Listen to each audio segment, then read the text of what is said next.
Hello and welcome back. We're going to be discussing yarn and thread. If you're just joining us, you may want to stop here and take a look at my playlist. I have all the videos in my playlist. There's a link below the description here so that you can start from the beginning and catch up to where we are now. If you haven't already done so, you can subscribe to my channel. There's a little bell next to that subscription, and that will give you notice as to when the next video is up and available to watch. So let's start. Today's subject is yarn and thread and how you purchase them, how you decide what you need for the project that you want to create. For our beginning project, I have selected a scarf. The reason that I'm selecting a scarf to start with is because a scarf is a fairly narrow project. And to begin with, you want to have a successful first project. The thinner that the item is, the easier it's going to be, because we need to thread all of these yarns onto the loom. It's very easy to make threading errors. So if we can limit the width of the project for your first project, it's going to be much easier. You're not going to have as many mistakes. I'm also going to suggest that you use a thicker yarn. If the yarn is thicker, you'll need fewer ends per inch, and I'll explain exactly what that is. There's so many fibers to choose from. I want to first discuss cottons with you because it is such a wonderful fiber. There's so many things that you can make with cotton, from scarves and shawls to baby blankets to hand towels to napkins, table runners. It's just unending what you can do with cotton. To decide what fiber to use and what thickness for a project, we have to also consider how this scarf is going to be used. Whether it's going to be an outdoor scarf that you want something thicker and warmer, or whether it's going to be more of an indoor decorative scarf, just something to put around your neck or to decorate your coat. In that case, you would want something thinner. For our project, we're going to do an outdoor scarf because we want to use a thicker yarn just to make things easier for the beginner. For your first project, I do suggest using either cotton or wool. If you're a knitter, you probably have some yarn on hand. There's a difference between a knitter's yarn and a weaving yarn. The main difference is that a weaving yarn is spun with more twist per inch. It seems to be a more dense yarn. It's not springy, it's not fluffy the way that some knitting yarns are.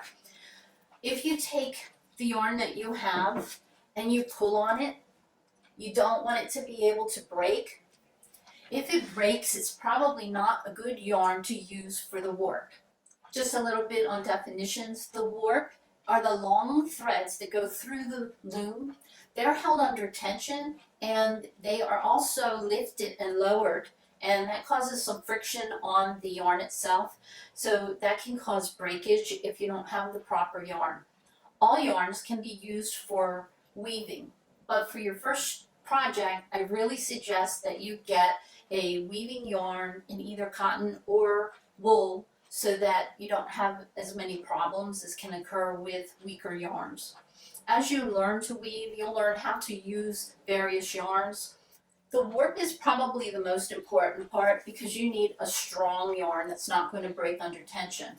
But almost anything can be used for the weft, and the weft is the yarn that is passed through, using a shuttle, it's passed through the warp on the loom. It does not have the tension on it, so almost any yarn can be used for the weft yarn, but for the warp, you really should choose a nice, strong weaving yarn. There are many kinds of fibers to use for weaving. There's cotton, wool, tencel, linen, alpaca, silk, bamboo. The selection just goes on and on. That's the fun part of weaving for me because I like to try different fibers. There's always a different usage for those fibers, such as alpaca. It is a beautiful yarn. It's very soft. If you are what's called allergic to wool, wool has a tendency to be scratchy unless it's a certain micron of wool. and something like a merino is going to be nice and soft. Most people that don't like wool love the merino wool, or alpaca is great because it will weave a very lightweight fabric, but it's very warm. We'll get into some of those as we continue weaving and as you get used to using things like the cotton, maybe the Tencel, and then you can move into the more specialty yarns. As I said before, cotton is one of the nicest fibers to use for weaving. It comes in many different thicknesses of such a range of colors. You can have just the natural cotton color, which is sort of an off-white, sort of an ivory white color, to so many various shades of colors. It's almost indefinite what you can get in the cotton. Cotton also comes in many different weights. When you are looking at a cotton, the label's going to tell you 3/2 or 8/2 or 10/2, and I'm going to actually take you to a website. One of my favorite companies is called Webs, W-E-B-S. Their web address is yarns.com. It's very easy to remember. So when I'm finished here, we're going to go to the computer. I'm going to pull up their page. It has so much information that you're going to find it as a great resource. There's a number system to yarns, and the one that I'm holding up right now is called 3/2. That is a nice weight yarn to start with. If you're going to buy cotton, that is the weight that I would suggest that you get for your first project. The numbers. The first number means how many twists per inch when they're doing a single, which is one strand of thread or yarn. The second number means how many yarns apply together. In this case, if you take this yarn and I untwist it, there are 2 plies to this. And let me get this open. There, if you can see, it comes apart in 2 singles. That's a 2-ply yarn. You can have many different plies depending on the type of yarn that you're using. In most circumstances for weaving, the majority are going to be a 2-ply yarn. As for the twists per inch, the more twists there are per inch, the thinner the thread or the yarn is going to be. So at 3/2 for weaving, that's a sizable yarn. This one is called 8/2, and then we go to a 10/2. That's this one here. And then finally, I've got a very fine one that is a 22. It's almost the thickness of a thread that you would sew with. So extremely fine there. So remember, the higher the number, the thinner the yarn is going to be. Most yarn is sold on a 1-pound cone. It makes it easy for unraveling it off of the cone when you're putting it on the loom. It can be sold in other quantities as well. I believe this is a 2.5-pound. White, I like white to work with because you can mix any other color with it and create a whole different look. As you get experience with warping the loom, you're going to want to put more than one project on at a time. And if you choose a color like white, you're going to be able to make a lot of different looking scarves using the same warp. Just by using various colors going through the weft, you can create a totally different looking item and still only have thread the loom once and get possibly 2 or 3 items off of the same warp. It's great to have white on hand or another neutral color. Another term that I'm going to be using frequently as we start to plan the project is the set or the ends per inch. When we get to the loom, I'll show you a reed. In a cloth, depending on how fine that cloth is woven, is how many ends per inch. So if you took any cloth that you want, say, a hand towel, and you look at it, you're going to see that it probably has 10 to 12 ends per inch. But when you get to something like maybe a cotton shirt, that may have as much as 100 ends per inch, being a thinner, finer fabric. So the set is how many ends per inch go on the loom, and then ends per inch are, just as it says, how many threads are in 1 inch of that fabric. Let's say you have a yarn at home that you want to use, and you don't have a label telling you how many ends per inch you need. It's very easy to figure that out. First, take a ruler, and what we're going to do is take the yarn and wrap it around the ruler for 1 inch. We've got the ruler here, and we've got some yarn. I'm going to take and hold it at the 1 inch mark, and I'm going to just wrap it around. We want to place them side by side without pulling on them hard, without squishing them in, for 1 inch. And this is going to tell us how many ends are in 1 inch, and that will give us the set. This information is available when we go to the website. All that is available right there, so you don't have to do this, but it's nice to know how to do it. These are laying close to each other. I'm going to count how many ends I have here. I've counted how many ends I have in a 1 inch segment of the ruler. There are 20. We take that number and we divide it in half. That would give us 10 ends per inch as being our set. Figuring out how close you want to set the threads is going to depend on the type of project that you're doing.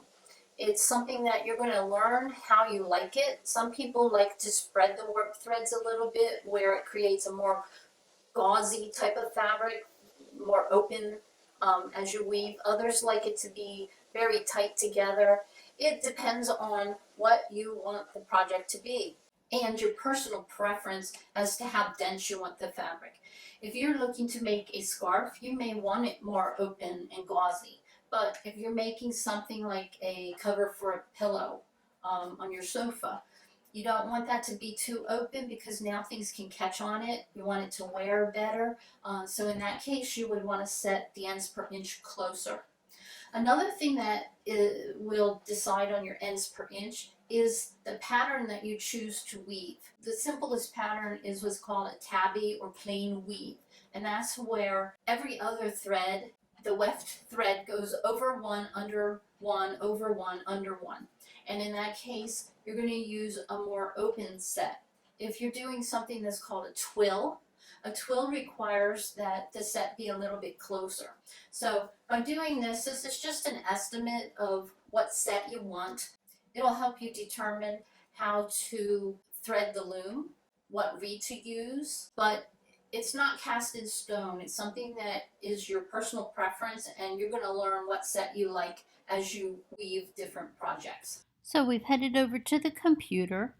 This is one of my favorite sources for weaving yarn, webs at yarn.com.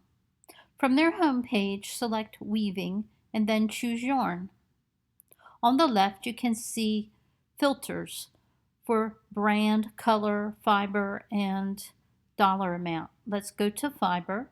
Under fiber, we have cotton, wool, Tencel, linen, alpaca, bamboo, rayon, silk, and mohair. By the number of selections in the category, you can see that cotton is the most popular, followed closely by wool. We'll choose cotton. Valley Yarns is the brand name for Webb's brand cotton. It comes in several sizes indicated by the number system. Let's go to the 3-2 cotton.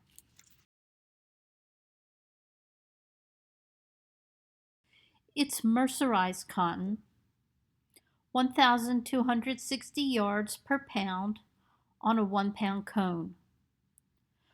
The recommended set is 10 to 15 ends per inch. and it is $25 per pound. Mercerized cotton is also called pearl cotton. If you want to see the yarn samples before purchasing the cones, you can order a color card or a book.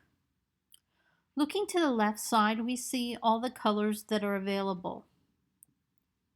When you hover over them, over the colors, the color name comes up and the quantity in stock. If an item is out of stock, you can back order it and Webs will send it when it's available. Webs offers a discount for quantity purchases, 20% off $60 or 25% off a $120 or more order. You need to look for this tag symbol. Some of the items don't qualify for the discount, like special sales and closeouts. But it appears all these cotton items do apply for that discount. Now we'll look at some other yarns. My other suggestion is Shetland wool. This wool is sold on a half-pound cone with 990 yards per half pound. And the recommended set for the wool is 12 to 15 ends per inch. Once again, there are many colors available. These also qualify for the quantity discount. In addition to yarns, Webs also sells looms, tools, books, etc.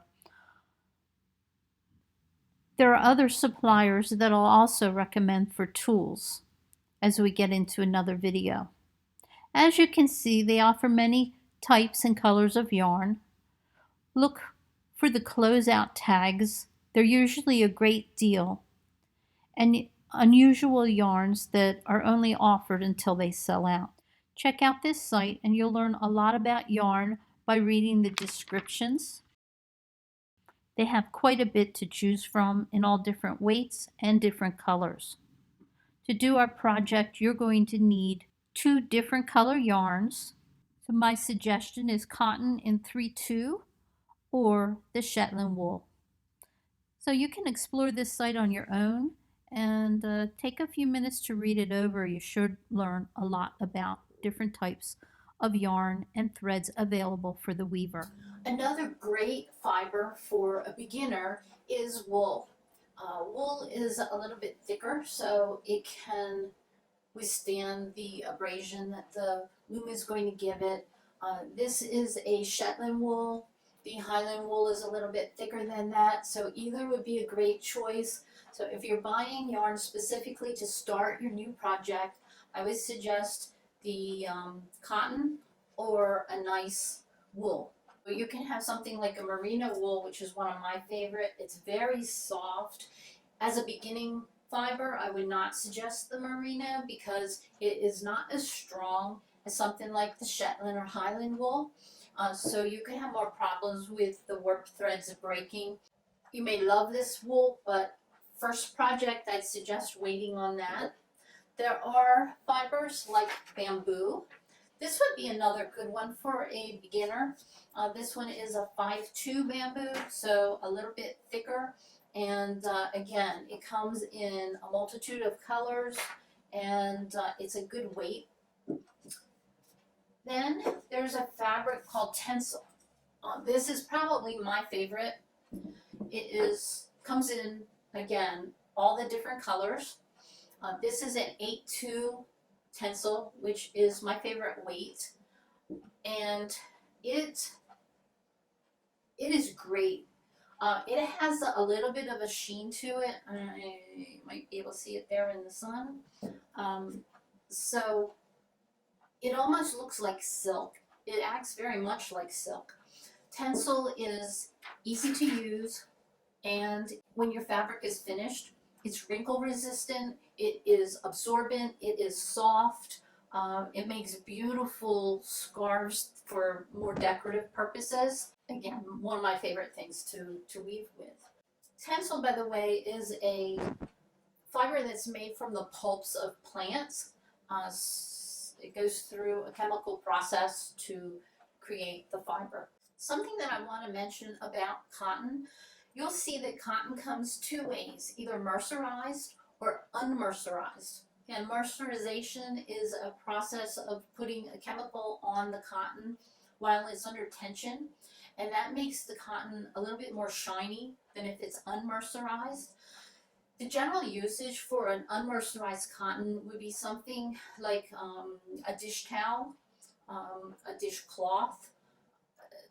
Basically, it's anything that's not as decorative. You could use it for placemats and napkins and table runners, but mercerized has a little bit more sheen to it, and it's great for those projects as well. So either way you go, if you want a little sheen to it, the mercerized cotton is a great thing to use. One more thing with Tencel, it comes in what's called variegated colors. And what that is, let me just bring you in a little closer here. And you can see there's all different colors going across here. There's corals and blues and greens. When you use this, especially for a warp thread, it creates that variegated color within the warp. So all you need is this and one other color, and it's really beautiful. Thanks for watching this video. I hope you found it informative and know a little bit more about the type of yarn or thread that you want to use for weaving. In our next video, we're going to be discussing how to plan your project, selecting a pattern or draft that you want to use, and calculating how much yarn you need to create a warp to put on the loom, and how much you need for the weft and all that good stuff. So I hope you'll tune in again. If you haven't done so already, please subscribe to my channel. There's a little bell right next to the subscription button. If you click on that, that will alert you to when the new videos come out. If you have any comments or questions, please leave them below, and I will leave links to all the products, websites that I've discussed in this video in the description below. I hope to see you again next time. Thanks. Bye-bye.